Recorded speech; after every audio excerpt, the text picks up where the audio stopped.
क्या मजाक कर रही हो दिव्या? ये मजाक नहीं है, ये सच है। Please trust me. आचार्य जी की भविष्यवाणी कभी गलत नहीं होती है, ट्रस्ट मी। दिव्या, मैं इन सब दकियानुसी बातों पे यकीन नहीं करता और तुम्हें भी इन सब बेकार की बातों पे विश्वास नहीं करना चाहिए। तुम्हें मुझ पर विश्वास नहीं हो रहा है ना, तो ठीक है, अगले 20 दिन में तुम्हें इस बात पर विश्वास हो जाएगा, क्योंकि होनी को कोई टाल ही नहीं सकता है। और एक बार सरिता की मौत हो जाएगी, उसके बाद हमें कोई अलग नहीं कर पाएगा। Shut up Divya, shut up.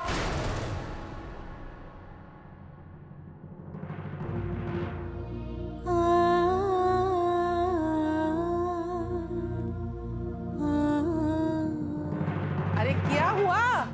रात के 12 बजे चौक में हुल्लड़ मचे हैं? क्या उधम मचा रखा है? क्या हुआ? अरे इतनी बड़ी पलटन है घर में, किसी को पता ही नहीं चला कि छोटी बहू घर छोड़ के चली गई। अरे मुझे जवाब चाहिए। ये सवाल तो आप उससे कर सकते हैं जिस पे छोटी बहू की खातिरदारी की जिम्मेदारी सौंपी थी, है ना छोटी जीजी? आप तो कोई गलती करती नहीं है। बड़ी जीजी, आप ताने मारो, मैं जवाब दूं, इसका वक्त नहीं है अभी। अरे सेठ जी के घर से छोटी बहू गायब हुई है, इसका मतलब समझती हैं आप? मैं पुलिस स्टेशन फोन करता हूँ। शर्मा होगा ड्यूटी पे। अरे शर्मा। नहीं सेठ जी, बदनामी होगी, आपकी बदनामी होगी। ये टीवी वाले, प्रेस वाले सब घर में आ जाएंगे। अरे तो करूँ क्या? सोचा कुछ हुआ कुछ। आपका बेटा कहाँ है? वो तो छोटी बहू का दोस्त है ना। अरे उसको तो पता होना चाहिए ना कि छोटी बहू इतनी रात को गई कहाँ। बुलाइए उसे, पूछिए। राज, राज। राज नहीं आया अभी दुकान से। हाँ, घर में तो लुगाई काटे हैं ना उसे। मैं भी आता हूँ जरा दुकान से। सेठ जी, मैं भी चलती हूँ। चलो। हरे राम हरे कृष्ण। जब से छोटी बहू आई है घर में, पता नहीं क्या नाटक सा हो रहा है, जैसे नया शो शुरू हो गया हो। हरे राम।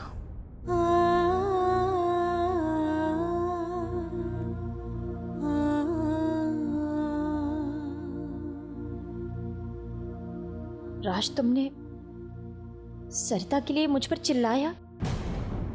ऐसा क्या रिश्ता है तुम्हारा सरिता के साथ? रिश्ता हो या ना हो दिव्या, ये बेकार की बातें हैं और मैं इन पे विश्वास नहीं करता। मुझे बस तुम्हारे साथ रहना है और तुम्हारे साथ रहने के लिए मुझे किसी कुंडली आचार्य की कोई जरूरत नहीं है, और खासकर उसकी जो सरिता जी के बारे में इतनी घटिया बात करे। दिव्या, हम अपने रिश्ते की बुनियाद सरिता जी की।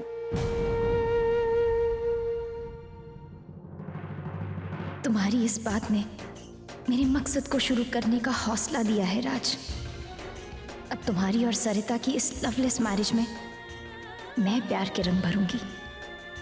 सरिता को तुम्हारा प्यार दिलवा कर रहूंगी।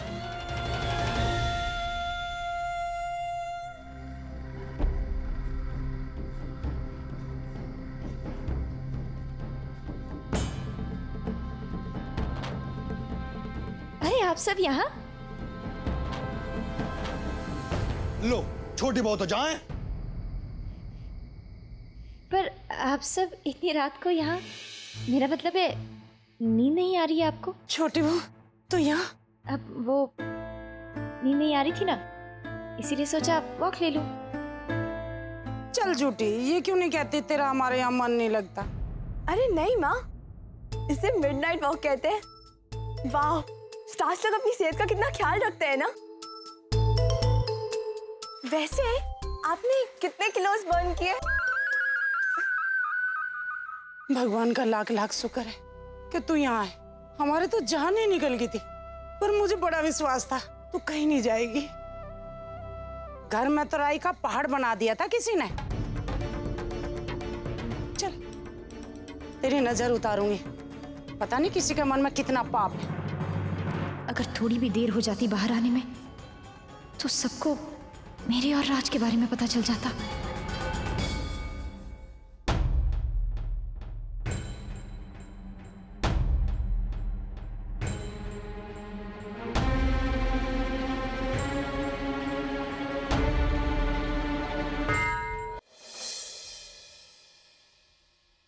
गाड़ की, गलियारे की, अगड़ की, पड़ोस की, घर में चुड़ैल की।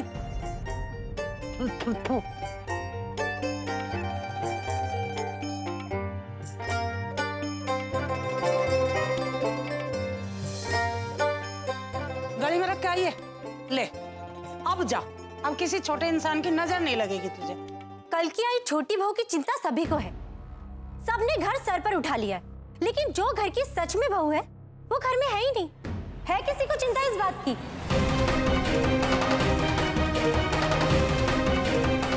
अरे ये क्या हो रहा है? एक पहेली खत्म नहीं होती है, दूसरी शुरू हो जाती है। जब से छोटी बहू आई है ना इस घर में, सब अजीब ही हो रहा है। इसमें अजीब क्या है? अरे छोटी बहू का क्या कसूर है? अरे उस पे सरिता पे तो किसी ने लगाम नहीं कसी। जब मुंह उठाए चल दे पियर, जब मुंह उठाए आ जा वापस। अरे भाग गई होगी वो, चली गई होगी अपने पियर वापस। माँ, कैसी बातें कर रही हैं आप? लेकिन आप एक ये लो, सरिता बहू आ गई।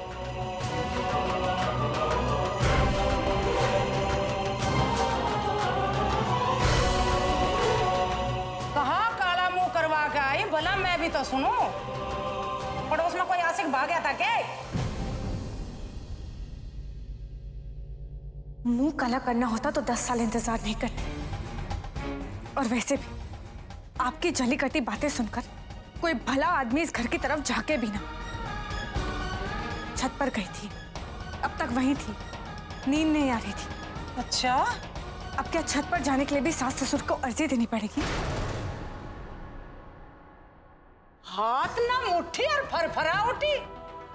अरे देख देख इसके नाटक, लंगड़ा के दिखा रही है। मैं नाटक नहीं कर रही हूँ, मोच आई है पैर में। मोच?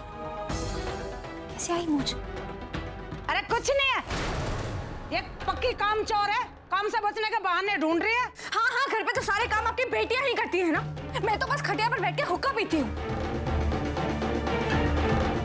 अरे हरियाणवी फटफटी, आज फटफटाना छोड़ के नगाड़ा क्यों पीट रही है? जब तक घर में कलेश नहीं हो तुझे नींद नहीं आती क्या?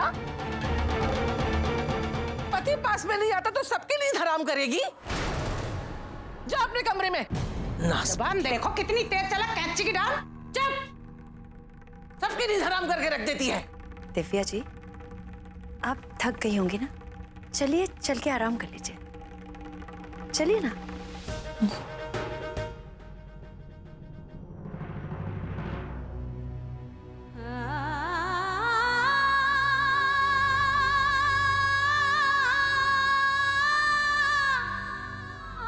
अपनी सौतन पर भरोसा करके मैंने कोई गलती तो नहीं की। हो ना हो, मुझे दिव्या से मिलकर उसके यहाँ आने का असली मकसद पूछना ही पड़ेगा, तब तक चैन नहीं मिलेगा मुझे। तुलसी मैया, मैं आपकी तरह इस आंगन में पवित्रता से रहना चाहती हूँ। मुझे शक्ति दो माँ कि मैं अपने दिल के हाथों कभी मजबूर ना हूं। मैं इस घर में सरिता को उसका अधिकार दिलाने आई हूँ। राज अब भी मुझसे उतना ही प्यार करता है, और मैं ये भी जानती हूँ मुझे बार बार राज के सामने आना है। लेकिन तुलसी मैया, उस वक्त मुझे इतनी शक्ति देना कि अब मैं अपने एहसासों और अपने दिल पर काबू कर सकूं। आज मेरी स्थिति कुरुक्षेत्र में खड़े अर्जुन की तरह है, जिसे अपनी दिल की ना सुनकर अपने धर्म का पालन करना है। आज मैंने रात से बहुत बड़ा झूठ बोला कि मैं इस घर में उसके लिए आई हूं। सच तो आप भी जानती हैं तुलसी माँ,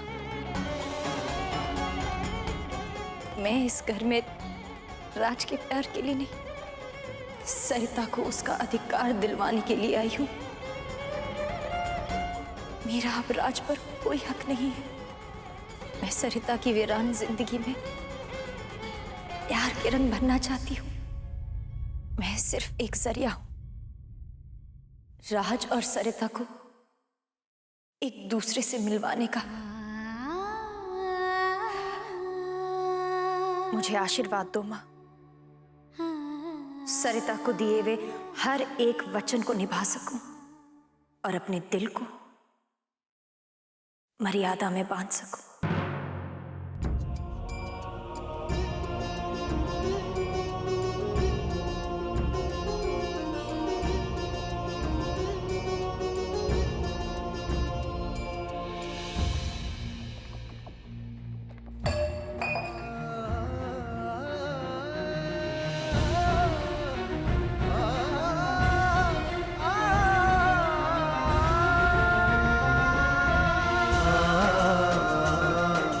विश्वास नहीं है मुझे, पर समझ में नहीं आ रहा कि क्यों इस तरह सरिता जी की याद सता रही है। क्यों सोच रहा हूं मैं ऐसा? ऐसी कोई भविष्यवाणी हो ही नहीं सकती, सब झूठ है। लेकिन मेरी दिव्या मुझसे झूठ क्यों बोलेगी? उसे पता है मुझे झूठ बिल्कुल पसंद नहीं।